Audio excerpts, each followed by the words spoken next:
Bonjour tout le monde et merci d'être venu pour ce talk. On va parler aujourd'hui de l'observabilité. Donc parler d'observabilité sur un domaine, c'est déjà un bon signe. Ça veut dire qu'on a dépassé l'étape de développement et qu'on passe dorénavant à la partie de déploiement et à la partie de prod. Donc je me présente, je m'appelle Abdelaziz. Je m'appelle également Aziz pour la configuration. J'ai des petits pipes sur ma bio. Je souhaite ajouter aussi un pipe AI Engineer vers la fin de cette année, sans être attaqué par la communauté AI. Donc je ressemble à ça sur LinkedIn, et aujourd'hui je veux parler de l'observabilité sur la RAG. Alors la première question qui va vous venir à l'esprit, c'est pourquoi ce jeu de mots? Alors pourquoi j'ai choisi d'appeler le talk Observation RAG de RAG. Donc il y a deux versions pour ça. La première version, c'est la version courte. Donc vous le connaissez tous, un RAG, c'est trois piliers: Retrieval, Augmentation et Generation.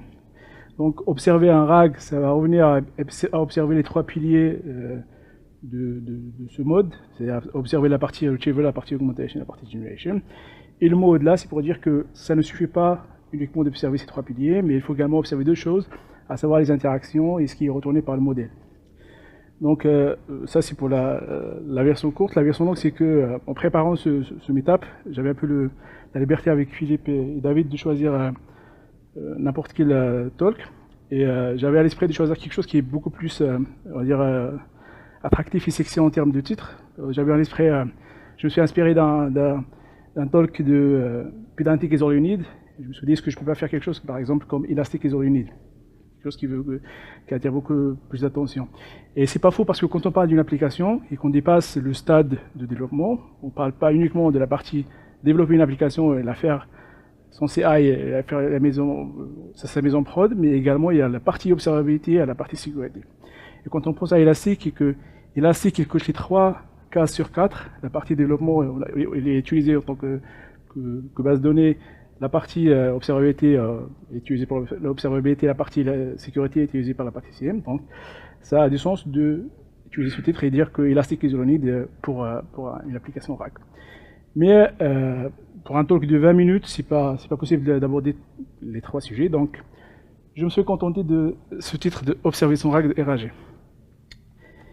Et alors puisqu'on parle d'observabilité, on va également observer mon talk. On a mis 3 métriques pour faire ça. Donc à la fin de cette mission, si j'arrive à vous convaincre que l'observabilité sur le RAG n'est pas une option, mais quelque chose qui est nécessaire, et c'est pas un nice to have mais un must have, et que vous arrivez à comprendre c'est quoi les notions de base de l'observabilité et comment les utiliser dans le cadre du RAG. Et la troisième métrique, c'est que si on arrive à le faire, on peut mettre la main de la pâte et faire un peu de démo. Si vous arrivez à cocher les 3 cases, c'est que j'ai réussi sur ma mission aujourd'hui. Donc gardez les 3 métriques dans l'esprit chaque fois que j'avance sur ma présentation. Donc on va commencer par un use case concret. Donc on a un personnage fictif qui s'appelle Pierre Chartier, qui est un développeur Python, mais qui est aussi un AI engineer. Donc il a développé son application de RAG. Il a fait tout ce qu'il faut. Donc il a mis en place son développement, ça c'est ICD, tout ce qu'il faut. Il a même pensé à la partie login et la partie monitoring. Donc il a également récupéré ces logs et les a envoyés sur un puits de logs qui est élastique dans ce schéma. Et pour la partie monitoring, il a déterminé l'ensemble des métriques qui sont nécessaires pour monitorer son infrastructure, et il les a déployées. Alors, je ne sais pas pour vous, mais moi, ce que Pierre a fait, c'est idéal. Donc, il n'y a rien qui manque, il peut passer en prod. Donc, c'est exactement ce qu'a fait Pierre. Donc, il a envoyé son RAG en prod. Mais au bout de quelques temps, il y a son manager qui revient vers lui pour dire « Attention, on a des petites problématiques et j'ai besoin des réponses qui sont des réponses urgentes. » C'est qu'on a une certaine latence sur des réponses, c'est des clients qui sont bien définis. Et aussi, on a des problématiques d'accès à la donnée, par exemple pour les équipes RH. Et aussi, en parallèle de ça, il a demandé à Pierre la possibilité de faire une sorte d'évaluation des réponses qui sont envoyées par le RAG, et la possibilité de les améliorer. Alors, Pierre, dans un premier temps, il a essayé de s'en servir de sa partie login et sa partie monitoring. Mais ils se sont rendus compte facilement que c'est pas possible, parce qu'il a les logs sur la partie centrale, mais il a besoin de beaucoup de corrélations pour récupérer une réponse. Et s'il va sur la partie monitoring, il ne va pas récupérer grand-chose. Alors, si vous étiez à la place de Pierre, vous allez faire quoi? Donc, pour répondre à cette question, ce qu'on va faire, c'est qu'on va comprendre le RAG qui a été développé par Pierre. Alors, cette slide, c'est à la fois une occasion pour parler du RAG effectif qui a été déployé par Pierre, mais aussi c'est un cas d'utilisation qui est récurrent pour les équipes d'observabilité. Donc sur ce modèle-là, on se base sur les incidents qui sont déjà traités et leur traitement, et on se base également sur la documentation sur la partie, par exemple, la confluence. Ensuite, on a un parc à monitorer. Ce parc-là, c'est l'ensemble des applications qui sont monitorées par le système de RAG. Ces données-là seront envoyées par la suite sur cette partie-là, qui est la partie observabilité d'Elastic. Ensuite, on va vectoriser tout ce qui est incident déjà traité, et ensuite la partie confluence documentation. Ce qui va se passer, c'est que chaque fois, il y a un utilisateur qui arrive sur la plateforme, il va envoyer le numéro d'incident, et le système qui est déployé par Pierre, ce qu'il va faire, c'est que ça va récupérer l'incident correspondant sur la base de données TSM, ça va récupérer, alors ça va envoyer dans un premier temps la question à LLM pour lui dire voilà la question qui est envoyée par l'utilisateur. Ensuite, il faut structurer les queries que je dois envoyer à mes bases de données afin de récupérer les informations nécessaires, afin de les récupérer pour les augmenter. Donc ce qui va se passer, c'est que ça va envoyer un ensemble de requêtes qu'on va envoyer sur la partie lexicale d'Elasticsearch, par exemple, la partie vectorielle s'il y a besoin, et ensuite on va envoyer un ensemble de requêtes sur la partie observabilité. Alors tout ça, ça va permettre d'avoir un ensemble d'informations qu'on va rediriger vers le modèle pour récupérer un rapport détaillé qui va détailler en quelque sorte étape par étape ce qu'il faut faire et les étapes qu'il faut suivre afin d'envoyer une réponse finale à l'utilisateur. Alors, j'ai trop parlé sur cette partie-là, c'est pas pour rien, mais déjà pour qu'on parle un peu de ce modèle-là qui est assez intéressant, mais aussi pour dire que si jamais Pierre cherche à trouver la réponse pour les deux questions qu'on s'est posées, à savoir la question de latence et la question des problèmes de droit, etc., il a une dizaine de points à vérifier. Et puisqu'il n'a pas une observabilité au vrai sens du terme, ce qui va se passer, c'est que il est censé reproduire le problème sur les 10 points. Et généralement il ne va pas y arriver. Donc, qu'est-ce qui s'est passé pour Pierre? Alors, il y a deux choses qui sont passées. C'est que la première partie, il y avait une confusion entre la partie monitoring et la partie observabilité. Donc là, j'ai donné un exemple j'ai schématisé un peu sur la partie iceberg. Donc le monitoring, c'est la partie visible, l'observabilité, c'est la partie invisible, pour dire que le monitoring, c'est en quelque sorte le fait d'observer et de mettre des métriques sur des choses qu'on connaît. Et l'observabilité, c'est la possibilité de mettre des espions partout, de telle sorte que quand on a besoin d'une réponse, on va récupérer les informations de tous ces espions-là, même si on ne connaît pas de quoi il s'agit. Et ensuite, il y a un deuxième point, c'est que il n'y a pas une vraie implémentation du RAG au sens que un RAG qui réussit, ou une application de GNA qui réussit, c'est une application où on a une sorte de feedback loop, c'est-à-dire que les informations qui sont récupérées sont utilisées par la suite pour modifier le système et il y a une amélioration qui continue. Alors, pour ne pas reproduire les mêmes erreurs que Pierre, ce qu'on va faire, on va revenir sur les fondamentaux. Donc on va faire 2 pas en arrière. Alors c'est 2 pas qui sont en parallèle, donc ne vous inquiétez pas, ça ne va pas être 2 pas en arrière qui sont séquentiels. Alors le premier pas qu'on va faire, c'est qu'on va définir ce qu'est une application. Alors on est tous d'accord que les humains, c'est des créatures qui sont magiques, c'est-à-dire que chaque fois qu'on a besoin de quelque chose, c'est les humains qui vont la créer dans un premier temps. Et ce qui va se passer, c'est que une fois que les humains ont créé ça, les humains sont une sorte de POC, de Proof of Concept. Une fois qu'on se rend compte que c'est possible avec un humain, on va prendre cette fonctionnalité-là et on va essayer de la scaler et de la rendre utilisable par les applications. Et chaque fois, ce qu'on fait, c'est qu'on va remplacer un humain par quelque chose qui est beaucoup plus intéressant qu'un humain. Intéressant en termes de quoi? Intéressant en termes de que une application qui n'a pas d'émotion, une application qui a beaucoup plus de force qu'un humain, une application avec laquelle on n'a pas besoin d'interagir d'une manière humaine. Donc de ça, on va distinguer 3 applications. Donc il y en a une application qui est tangible, Il y a une faute d'orthographe. Alors, une application tangible, ça va remplacer quoi? Ça va remplacer un effort physique. Et là, par exemple, on prend l'exemple d'un engin de terrassement. Ce qu'il va remplacer, ça va remplacer l'effort de pousser la terre. Ensuite, on a les applications IT et l'application de GenIT. L'application IT et l'application de GenAI, ces deux applications-là, elles ont en commun qu'ils vont remplacer l'effort intellectuel d'un humain. Mais la différence entre une application IT standard et une application de GenAI, c'est que sur l'application IT, on va pas remplacer un effort, on va remplacer un effort qui est intellectuel, mais beaucoup plus un effort intellectuel qui est organisationnel. Alors que sur la partie de GenAI, ce qu'on va remplacer, on va remplacer un effort intellectuel créatif.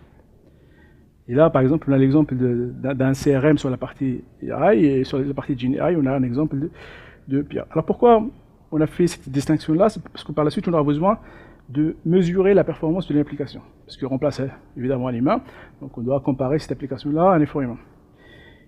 Et également parce que quand on va avoir la possibilité de mesurer, on aura la possibilité de gérer par la suite. Et là, on va parler des KPI. Donc les KPI, généralement, c'est quoi? C'est SLA, SLO, SLA. SLA, c'est quoi? SLA, c'est de mettre une mesure sur quelque chose, de récupérer une métrique, une valeur sur quelque chose. Le SLO, c'est une comparaison de cette valeur-là avec un threshold, inférieur, égal ou supérieur. Et le SLA, c'est une compensation matérielle pour quand la formule mathématique n'est pas vérifiée sur la partie SLO. Donc si on essaie d'appliquer ces trois KPI sur les trois applications, ça va par exemple l'application physique tangible. Là, on a l'exemple du terrassement. Ce qu'on va faire, par exemple, on va dire que la SLA, l'indicateur dans ce cas-là, ça va être la durée des terrassements. Si la durée des terrassements est inférieure à une durée qui est tolérée contractuelle, bah, on est good. Mais ça dépasse la durée tolérable. Bah, la SLA dans ce cas-là, ça va être une compensation pour dire voilà, je te compense parce que j'ai pas respecté la SLO et je te donne des mètres carrés de plus de terrassement. Si on se place par la partie AI, alors j'ai oublié à quoi se met, mais on peut prendre l'exemple de les fiches de paye par exemple. Un CRM, quand on voit les fiches de paye fin du mois, ça n'arrive pas à respecter par exemple l'envoi de ces fiches de paye là le 31 du mois, c'est que ça n'a pas respecté l'organisation sur laquelle on s'est mis d'accord. Donc la SLA dans ce cas, ça va être des crédits par un mois gratuit par exemple. Alors tout ça c'est bien sur la partie tangible, la partie IT, mais une fois qu'on passe à la partie de GenAI, en dehors de tout ce qui est technique mesurable, à savoir par exemple la latence, la disponibilité, ça devient très compliqué de dire fonctionnellement c'est quoi la SLA, c'est quoi la SLO, c'est quoi la SLA. Compensé par quoi? Alors que c'est un chatbot. C'est quoi l'indicateur de réussite? Alors que c'est l'utilisateur lui-même qui va définir c'est quoi la bonne réponse ou pas. Si par exemple on revient sur l'exemple de Pierre, que l'ORAG il a retourné une réponse avec un ensemble d'étapes, c'est quoi le mécanisme qui est objectif, qui peut déterminer est-ce que la réponse elle est correcte ou pas? Il n'y en a pas. Donc tout cela pour dire que c'est pas impossible, mais c'est très subjectif et c'est quelque chose qu'on doit définir en fonction de business case et c'est quelque chose qui dépend fondamentalement de l'interaction entre l'utilisateur et notre RAG. Donc on a intérêt à sauvegarder toute interaction avec notre modèle et sauvegarder toute réponse pour pouvoir par la suite en déduire c'est quoi notre mécanisme de mesure de performance, ça va être quoi notre mécanisme de compensation, etc., qui n'est pas clair, qui n'est pas défini, qui n'est pas objectif dès le début. Il y a également, alors on reste sur le même pas, mais il y a également une autre différence. Quand on parle de dev, staging et production, ces trois environnements-là, c'est généralement, on parle de la différence entre les trois, c'est la différence d'accès à la donnée. Alors, sur le développement, on a des données qui sont fictives, staging réel mais limité, et la production, c'est réel et limité. Il y a également un autre point, c'est que quand on est en environnement de développement, ce qu'on fait, c'est que on va développer avec une logique qui est biaisée par la mécanique du code. C'est-à-dire, on va développer, mais chaque fois qu'on développe, on ne s'intéresse pas au business case. Alors, bien sûr, on s'intéresse, mais on est très biaisé par la mécanique du code. Ce qu'on fait, c'est qu'on va essayer de développer une application avec notre logique en tant que développeur, et on oublie en quelque sorte la business case. Pour remédier à ce problème-là, ce qu'on fait, c'est qu'on a un environnement de staging. On va faire une interaction avec notre logique qui est biaisée mécanique, avec une logique business use case. Ce qui va se passer, c'est que cette interaction-là, ça va être une sorte de sparring de boxe entre une logique de dev et une business case. Et au final, on aura une sorte de sparring qui va nous permettre avec un utilisateur ou deux, un nombre limité d'utilisateurs, d'avoir un produit qui répond en quelque sorte à un business case. Et par la suite, une fois qu'on a fini notre sparring, ce qui va se passer, c'est qu'on va supposer que le cas qu'on a, le business case, est représentatif de la production. On va passer à la production. Donc je fais une analogie avec la boxe. C'est que le développement au staging, c'est des sparring locaux. La production, c'est les Jeux olympiques qui sont une fois chaque 4 ans. Donc ce qui va se passer, on fait des sparring chaque mois, dans l'objectif de faire une rotation chaque 4 ans pour passer en prod. Alors ça, c'est valable pour les applications, on va dire, standards. Mais quand on va passer aux applications génératives AI, ce qui va se passer, c'est que ce mécanisme-là de sparring, il est censé être un mécanisme de production. C'est-à-dire qu'en quelque sorte, l'environnement de staging devient un environnement de production. C'est-à-dire toute notre mécanique et toute la logique qu'on a dans notre code, notre application, c'est une logique qui est là, mais qui doit s'améliorer avec une logique très, on va dire, avec une fréquence qui est très élevée.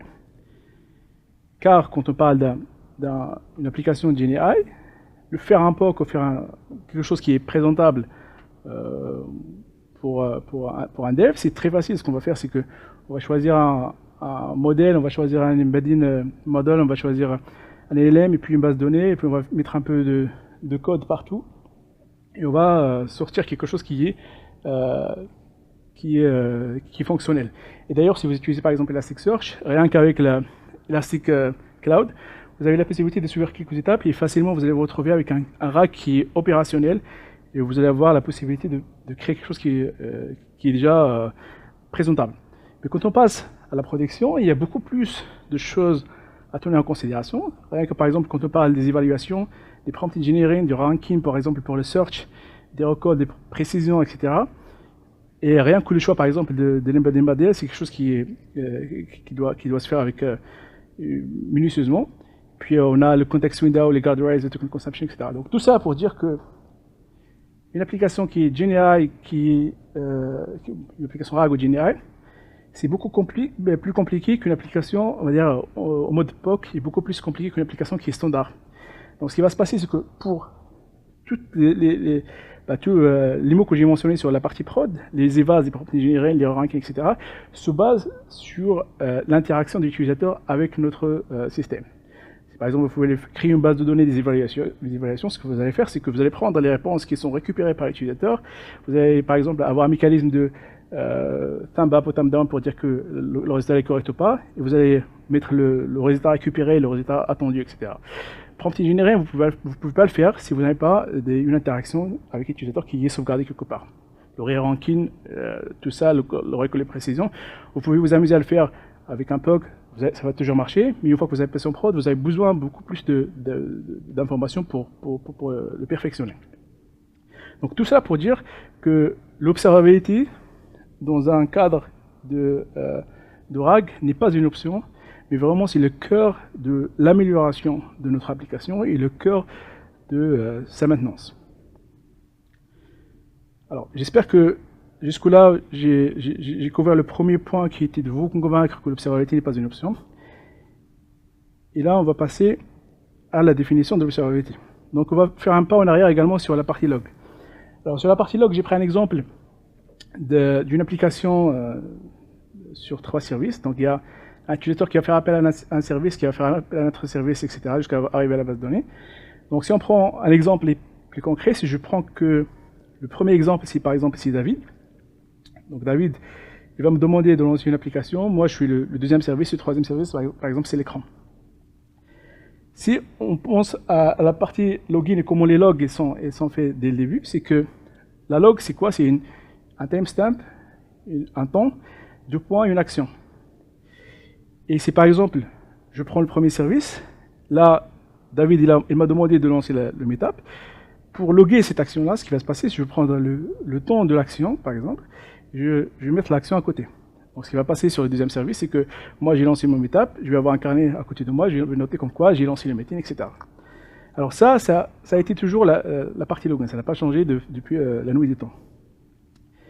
Ensuite on s'est demandé, mais j'ai un problème, c'est que si vous cherchez par exemple à suivre une action dans mon application, ce qui va se passer, chaque fois vous avez besoin d'un rapport d'audit, ce qui va se passer, c'est que vous aurez à vous déplacer sur chaque service. C'est-à-dire vous avez besoin de ce qui est fait par David, vous allez partir chez lui pour lui demander l'action. Ensuite, si vous avez besoin de savoir ce que j'ai fait, ça va se passer de mon côté, etc. Donc il n'y a pas un mécanisme qui va permettre une sorte de corrélation entre les services. Donc on s'est demandé est-ce qu'on ne peut pas améliorer ce mécanisme de logs. Donc la réponse est oui, et on a trouvé deux moyens pour l'améliorer. Le premier moyen, c'est la problématique qui est posée par le temps de commencement et le temps de la fin. Parce que sur la log, j'ai oublié de mentionner que le temps, c'est le temps de lancement de l'action. C'est-à-dire qu'il n'y a pas un temps de fin de l'action. Et si par exemple sur le service de David, vous avez plusieurs services qui sont en parallèle, les logs ne seront pas l'un après l'autre. Donc si vous demandez par exemple combien de temps après l'action de demander le lancement d'une étape jusqu'au lancement d'une étape, donc il y aura une petite corrélation, une petite analyse à faire, chercher la ligne de log dans le truc. Donc on s'est demandé ce qu'on peut pas avoir, par exemple, la date de la fin de l'action. Donc c'est ce qu'on a fait, c'est que on a amélioré cette logique de code et on a rajouté la fin de l'action dans la log. Et en plus de ça, on a créé une sorte de corrélation des données entre eux. Donc ce qu'on a fait, c'est qu'on a rajouté une sorte de hiérarchie. C'est-à-dire, au lieu d'avoir une seule ligne de log, on a également une sorte de hiérarchie des logs dans les différents services. Donc là, par exemple, David il a demandé à lancer une étape. En bas, c'est la log principale. J'ai un log fils qui est Aziz a commencé une étape. Ensuite, un petit-fils qui va dire que le laptop started un display de PowerPoint. Donc tout ça pour dire qu'on a trouvé un mécanisme qui est beaucoup plus clair. Donc si par exemple là, je cherche à récupérer ou à savoir comment l'action est aboutie, est-ce qu'il y a des problèmes dans l'action, ce que je peux faire, c'est que je peux naviguer la hiérarchie de mon action et je peux récupérer l'information. Donc ce qu'on a fait, c'est que ce qu'on a créé, on va l'appeler une trace. Et ensuite, les logs qui sont dans hiérarchie qui est inférieure, les fils et les petits-fils, les petits-fils, les petits-fils, etc., on va les appeler des spans. Donc ça sur la partie observability. Alors ensuite on s'est demandé, c'est que ce qu'on a fait, c'est intéressant, donc on a amélioré notre expérience de log. Maintenant, on a la possibilité de tracer la log dans plusieurs services, etc. On a la possibilité de voir le début ou la fin de l'action. On s'est demandé ce qu'on ne peut pas faire mieux. C'est-à-dire, puisqu'on a standardisé ce qu'on a fait là, est-ce qu'on peut généraliser, standardiser tout ça? Et la réponse est oui, c'est qu'on a créé ce qu'on a appelé une constitution qui va imposer à tout le monde de respecter, pas imposer, mais suggérer à tout le monde de respecter quelque chose qui est standard, qui est partagé entre les gens. On va appeler ça télémétrie. Et sur cette partie-là de télémétrie, on aura trois piliers qui sont à citer, la génération, la collection, l'export des données. Donc ce qu'on s'est dit, c'est que sur la partie génération, la partie collection et la partie export des données, on va créer des standards qui vont permettre à tous ces utilisateurs-là d'avoir quelque chose qui est commun et que tout le monde peut respecter. Ensuite, on s'est demandé est-ce qu'on ne peut pas partir plus loin et ouvrir cette constitution et la rendre plus ouverte. Alors, sur la partie ouverte, on sous-entend la partie open source, mais également la partie vendor et tool agnostic. Alors, la première partie open source, vous la comprenez tous. La deuxième partie, c'est la partie qu'il n'y a pas de vendor lock-in, c'est-à-dire que aujourd'hui, si vous avez utilisé le mécanisme de OpenTelemetry, vous avez respecté toutes les normes qui sont décrites sur la partie télémétrie, la partie en bleu, que demain, vous désirez changer de provider de logiciel, vous pouvez faire en changeant une URL. Et ça veut dire vendor and tools agnostic. Alors, c'est un peu contre-intuitif de dire ça dans un métap élastique, qui est un provider de logiciel, mais ce qu'il faut savoir, c'est que Elastic, elle supporte très bien la partie OpenTelemetry, et d'ailleurs, ils ont leur EDOT en fin 2024, et si vous avez assisté par exemple à Elasticon, vous avez certainement entendu pas mal parler de la partie OpenTelemetry. Donc on peut respirer. Et voilà. Donc alors, à quoi ressemble cette constitution de OpenTelemetry? Ça ressemble à ça.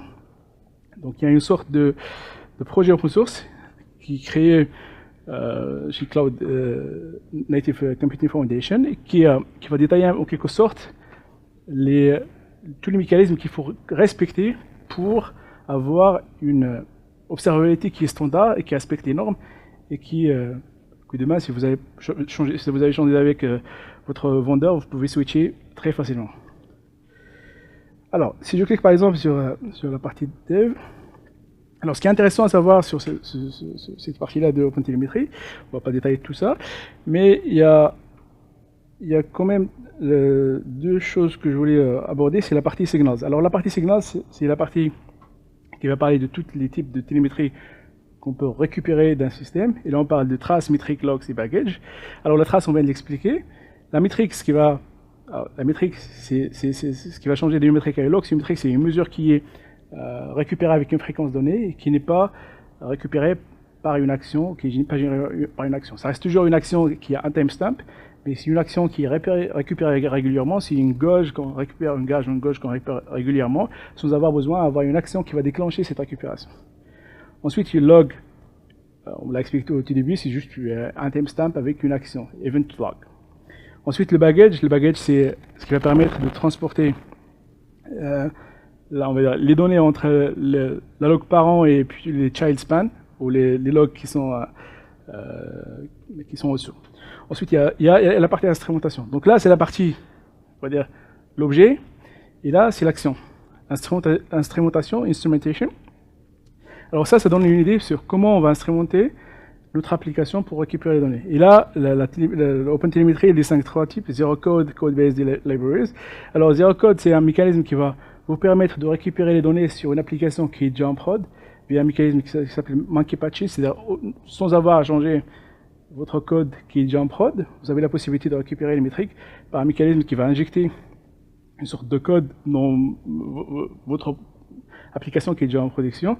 Alors, c'est pas vraiment quelque chose que vous devez faire en prod parce qu'il y a beaucoup de conflits. C'est que par exemple, vous avez deux monkey patch qui tapent sur la même chose, c'est le premier qui fait toujours primer sur l'autre, etc. Donc, mais ça reste un mécanisme qui va encourager les gens pour utiliser cette télémétrie sur OpenTelemetry sur leur standard. Ensuite, on a Codebase, c'est-à-dire vous allez coder ce mécanisme-là qui va récupérer le baggage précédent, ID, etc. Ça va l'enrichir, créer un log, passer le baggage pour la span suivante, etc. Et la bonne nouvelle, c'est qu'il y a pas mal de librairies. Aujourd'hui, il y a une adoption massive de OpenTelemetry, donc si vous utilisez une framework, vous avez forcément une librairie qui va implémenter ça. Donc, je reviens sur mes slides. Alors, ce qu'on peut retenir sur l'observabilité et ces définitions-là, ce deuxième pas qu'on a fait en arrière, c'est que l'observabilité, c'est un moyen qui va nous permettre d'avoir des réponses sur des problèmes qu'on ne connaît pas d'abord. C'est-à-dire que si vous avez une observabilité qui vous permet d'avoir des réponses sur des problèmes que vous connaissez, c'est bien, mais c'est du monitoring.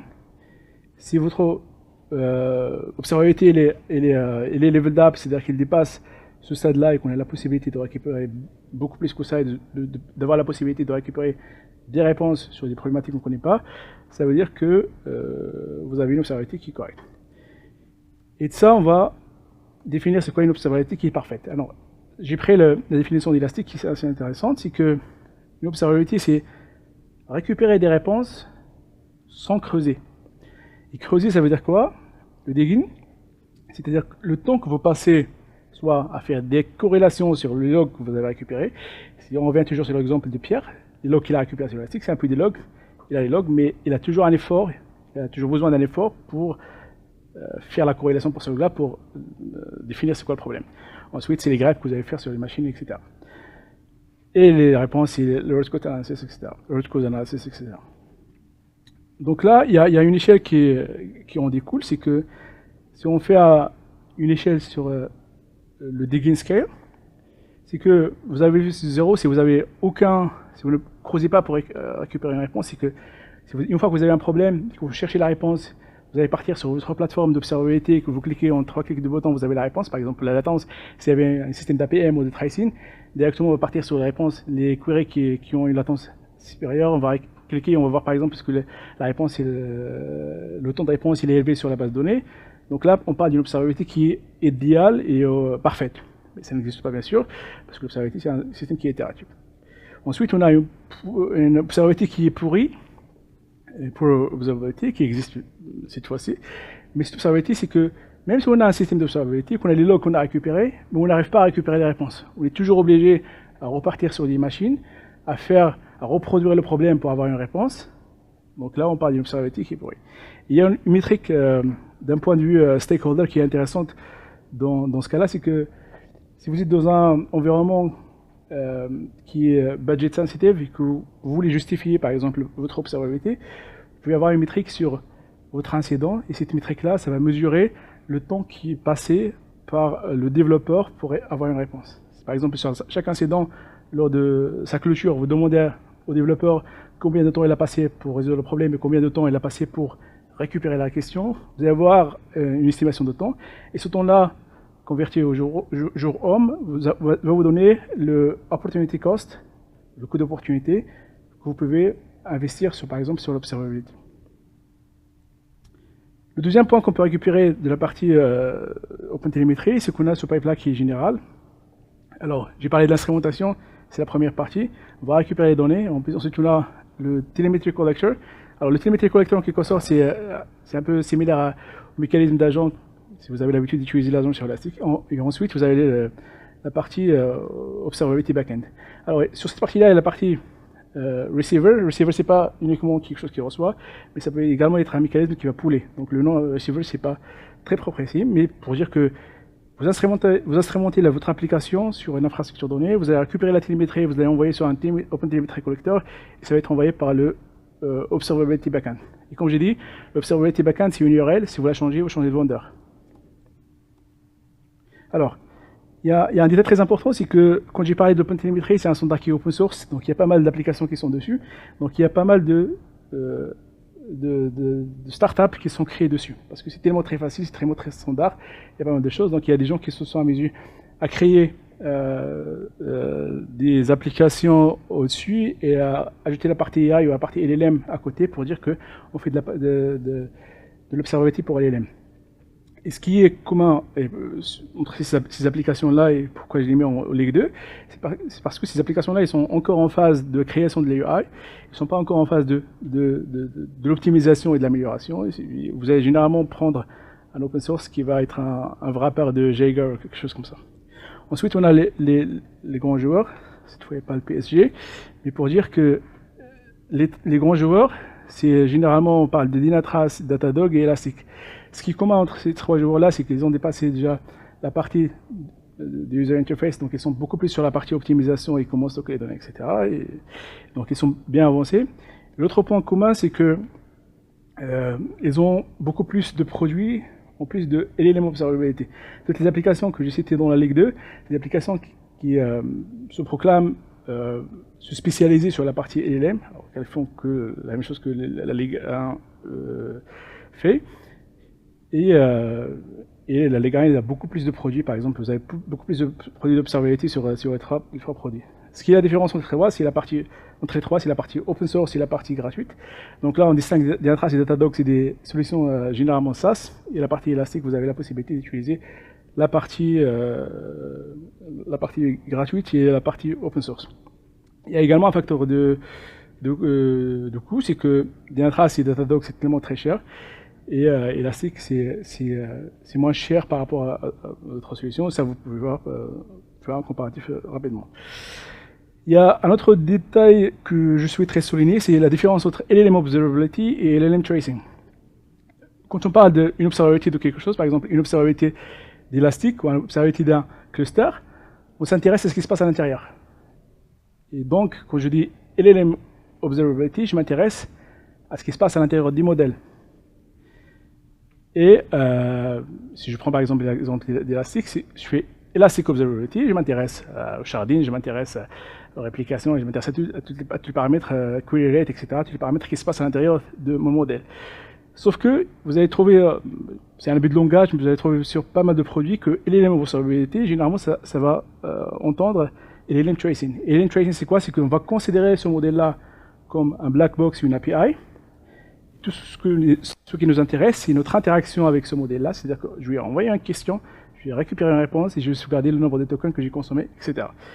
Donc là, Element Observability, c'est différent. Vous allez voir que les trois produits que j'ai cités sur la Ligue 1, ils ont la partie Element Observability qui va vous permettre de voir plusieurs paramètres sur votre modèle, et ensuite vous avez la partie Element Tracing.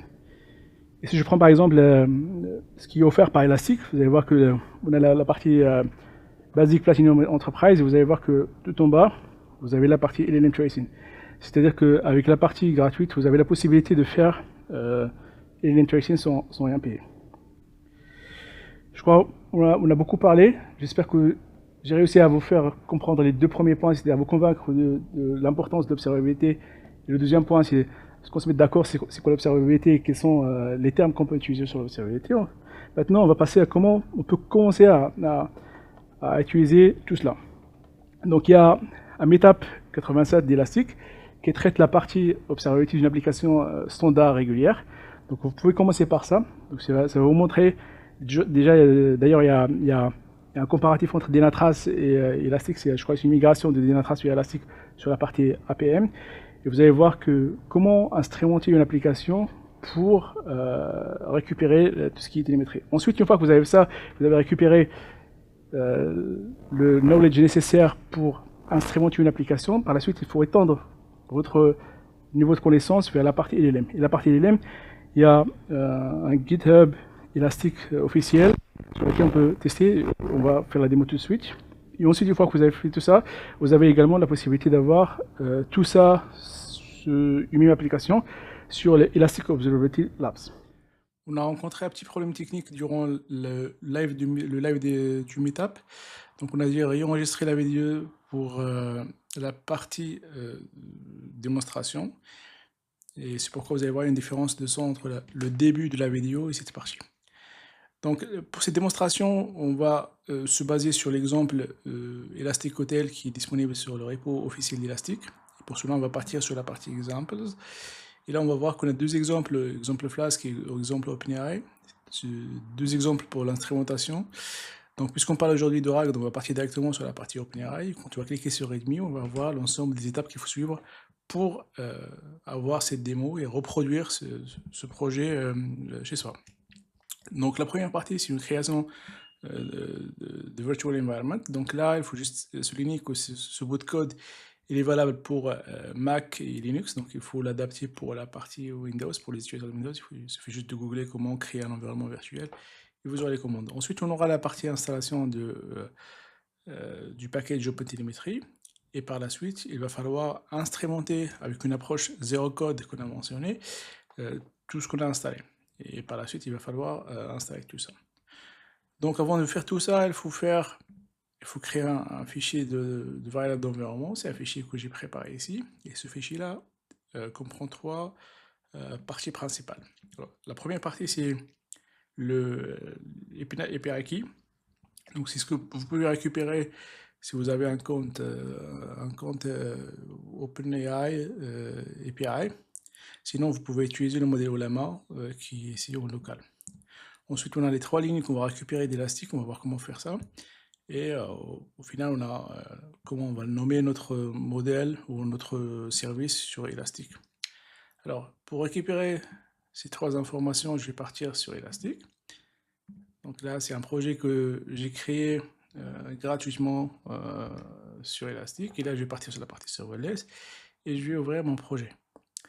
Une fois que j'atterris sur la partie observabilité de mon projet, donc là je rappelle que c'est un projet serverless, donc je n'aurai pas les autres parties, j'ai que la partie serverless.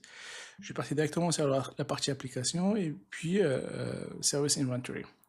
Donc là, puisque j'ai déjà une application qui est là, j'ai cette vue-là, mais si j'ai aucune application, j'aurai directement cette partie-là que je peux récupérer en cliquant sur Add Data. Quand je vais cliquer sur Add Data, vous avez l'ensemble des instructions pour instrumenter vos applications, mais nous, on va partir directement sur l'OpenTelemetry qu'on a mentionné et dont on a parlé aujourd'hui. Sur la partie OpenTelemetry, vous avez deux possibilités, soit utiliser une approche APM élastique classique, ou vous pouvez utiliser une approche qui est générale OpenTelemetry. Donc on va cliquer sur ça. Ensuite, il faut juste générer l'API Key, on aura les trois informations dont on a besoin. Une fois qu'on a récupéré ces trois informations-là, on va les remplacer ici, on va se placer dans notre code. Donc là, j'ai déjà préparé toute les informations nécessaires. Et vous allez voir que j'ai mon bout de code chat. Pareil. Alors si je ouvre mon script, vous allez voir que c'est un script très simple qui va interagir avec OpenAI pour lui demander une petite question, c'est quoi le meilleur Elastic Meetup sur le groupe Elastic FR. Et là, j'aurai une réponse que je vais devoir voir sur la partie Elastic. Donc là, vous pouvez voir que j'ai pas utilisé sur la partie Python aucune librairie qui est OpenTelemetry parce qu'on va parler d'une instrumentation qui est Zero Code. Et si je reviens sur mon README sur la partie OpenAI, c'est cette partie-là qui va permettre de faire une instrumentation. Donc j'ai déjà lancé ça, donc je ne vais pas la relancer, je vais partir directement sur la commande qui va me permettre de lancer le script pour voir est-ce que j'aurai une réponse sur la partie élastique. Donc je vais lancer mon script directement. Alors, ça va prendre un petit moment pour récupérer la réponse de OpenAI. On va voir est-ce que ça va récupérer. Voilà, donc on a récupéré la réponse.